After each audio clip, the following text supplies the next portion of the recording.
이틀이 지나면 유월절이다 이런 표현을 쓰고 있습니다. 이 말은 이틀이 지나면 예수님이 잡혀서 죽임을 당하는 날이 다가온다 그런 뜻이 되겠지요.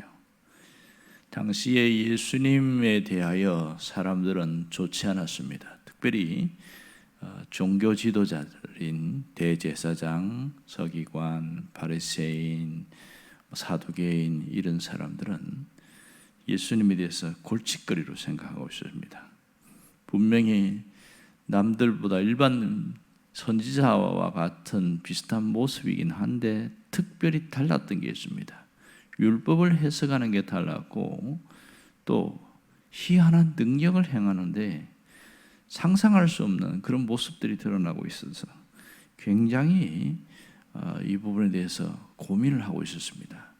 왜냐하면 로마 정부에 대해서 개의치 않았고 또 종교 지도자들의 어떤 치부들, 나쁜 점들을 드러내기 시작하니까 저 예수라는 자는 우리 편이 아니구나. 그것 때문에 굉장한 고민을 하면서 어떻게 하면 이것을 해결할까? 그런 문제를 갖고 의논을 하고 또 의논하고 결국 결론낸 게 뭐냐면 죽여야 된다 이런 결론을 내게 된 것이죠. 자, 그것이 오늘 6월절에 있었던 바로 이 직전에 있었던 그런 거듭된 회의가 나타나고 있습니다. 오늘 우리가 주목할 것은 6월절과 무교절이라는 이 부분입니다.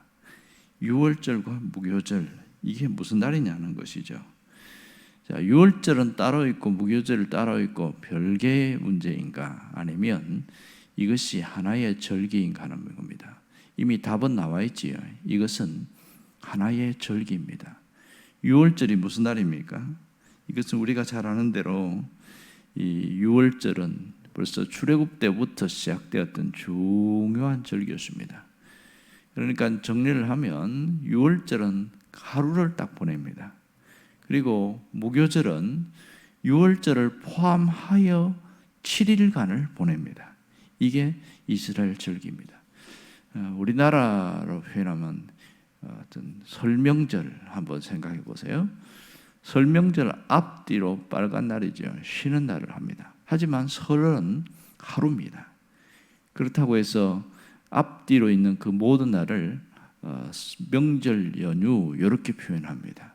이것처럼 이스라엘은 6월절이 제일 먼저 오고 그 다음 6월절과 함께 이어지는 7일이 무교절이었습니다. 그러니까 6월절은 넘어간다, 죽음에서 넘어간다, 저주가 담을 넘어간다 그런 뜻이었죠. 자, 무교절은 뭐냐? 그 날은 특별해요. 그러니까 6월절부터 벌써 먹는 음식이 달랐어요. 그들은 양념을 하지 않은 쓴 나물을 먹었고요. 그리고 빵을 굽는데 효소가 없는 딱딱한 빵을 7일간 먹습니다. 이것이 무교절을 지키는 절기입니다. 그러면 무교절을 왜 그렇게 보내야 하는가?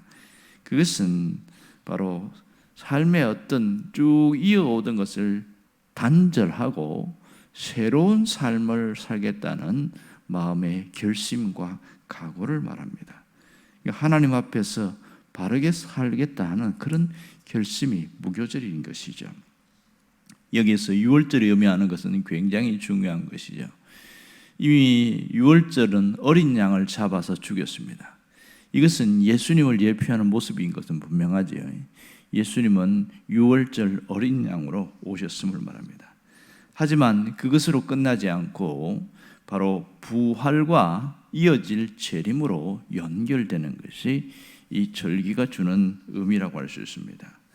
특별히 여기서 부활은 주님이 스스로 살리신 것보다도 하나님이 살리신다 이렇게 능동적인 의미가 있습니다. 하나님이 살려내시는 그 계획 그것이 바로 이 6월절에서 시작됩니다. 죽음에서 부활로 연결되는 날이 6월절입니다. 그러면 이 절기가 주는 의미가 뭔지를 우리가 잘 깨달아야 됩니다. 이스라엘 백성들은 출애굽을 했어요. 6월절을 지키면서 출애굽을 했어요. 그리고 무교절을 7일간 함께 지켰습니다. 이것은 뭐냐면 새로운 삶을 살겠다는 의지적 결단을 말하고 있습니다. 그런데 실상 이스라엘 백성들이 몸은 출애굽을 했는데 그 마음은 애굽을 떠나지 못했습니다. 조금만 어렵고 힘들면 애굽으로 돌아가자, 우리가 광야에서 죽을 게 뭐냐, 그러면서 자꾸만 애굽으로 돌아가자는 그런 말들을 많이 했습니다. 마음은 애굽을 떠나지 못했던 것이죠. 오늘 1절에 보면 이 신앙을 지키는, 유월절과 무교절을 지키는 이 종교 지도자들도 똑같은 모습이 나오고 있습니다. 1절 보세요.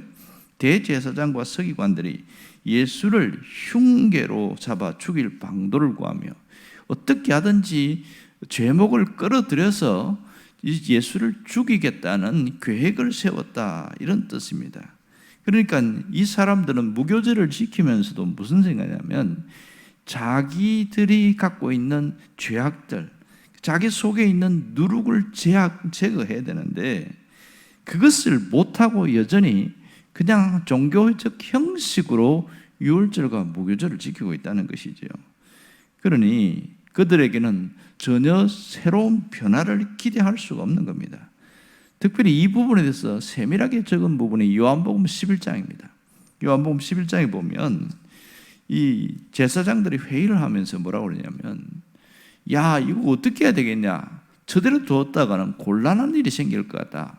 많은 사람들이 저 예수를 따르게 되어지면 이 로마가 우리에게 쳐들어와서 우리 모든 것을 갖고 있는 것을 다 빼앗아갈 것 같다, 뭐 그런 얘기를 합니다. 그때에 대제사장이 일어나서 뭐라고 그러냐면, 그러면 차라리 여러 사람이 죽는 것보다 한 사람이 죽는 게 낫지 않겠냐, 그러고 나서 예수를 죽여라, 이렇게 결론을 내립니다.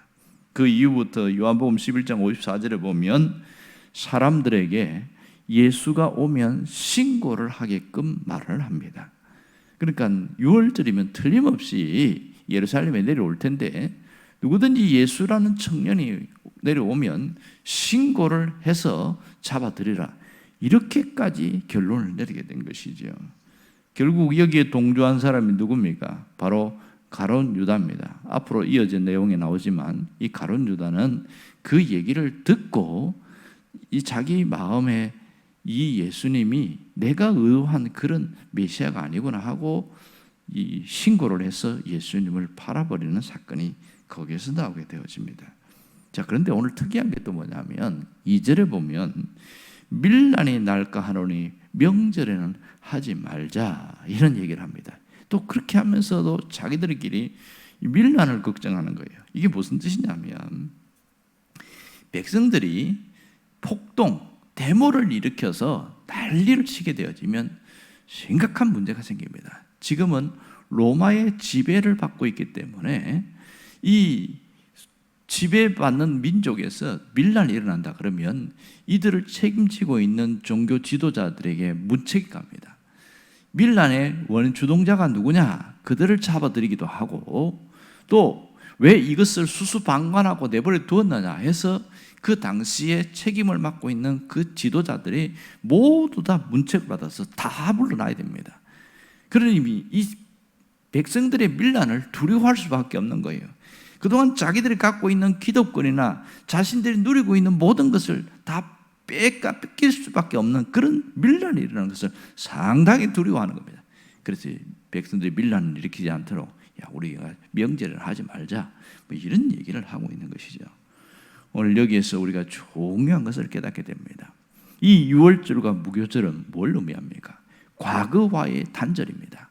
세상 삶으로 그렇게 점철되고 이어졌던 그 삶, 자기 권리를 누리고 자기 이익과 자기 욕심을 위해서 살아가는 그 과거의 단절이 바로 이 절기의 핵심인데, 이 당시 종교 지도자들은 오히려 하나의 절기를 오히려 돈 버는 수단으로만 생각했지 진정한 과거의 단절이 없었다는 것이 안타까운 것이죠.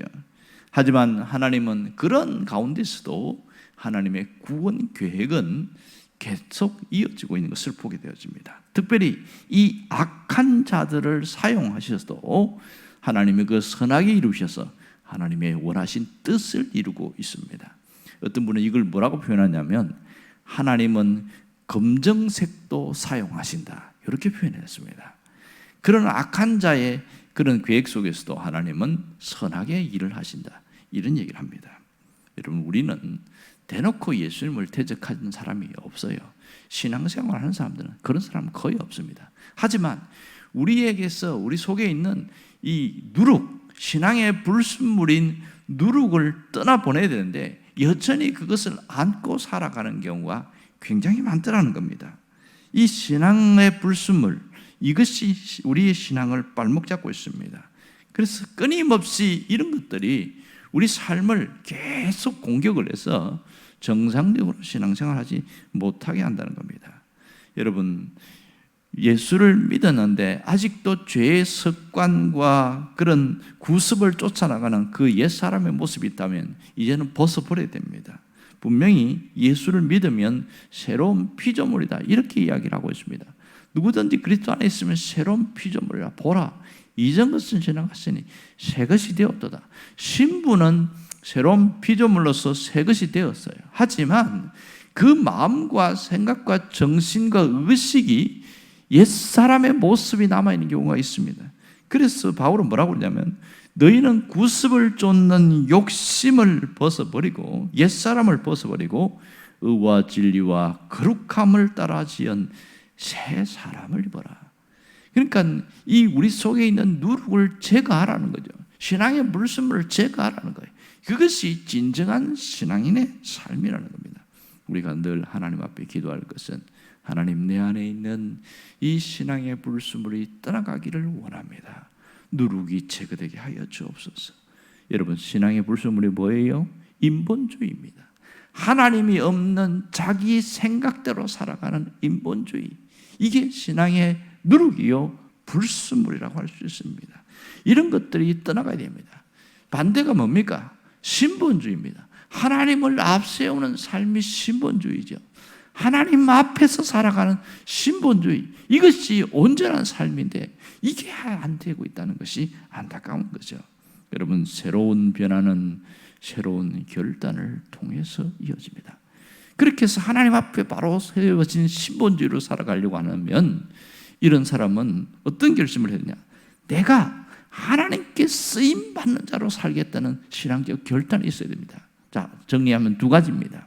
오늘 이 명절을 통해서, 유월절과 무교절 명절을 통해서 분명히 보여주는 것은, 하나는 우리 안에 있는 이 신앙의 불순물인 누룩을 제거하는 것이 중요합니다. 누룩을 제거하기로 결심했으면 그냥 그것으로 끝나는 것이 아니라 하나님 앞에 쓰임받는 자로 살아가겠다는 그 결단이 있는 이 사람이 진정한 신앙인으로 살아가는 것이죠. 신본주의 모습으로 살아가는 겁니다.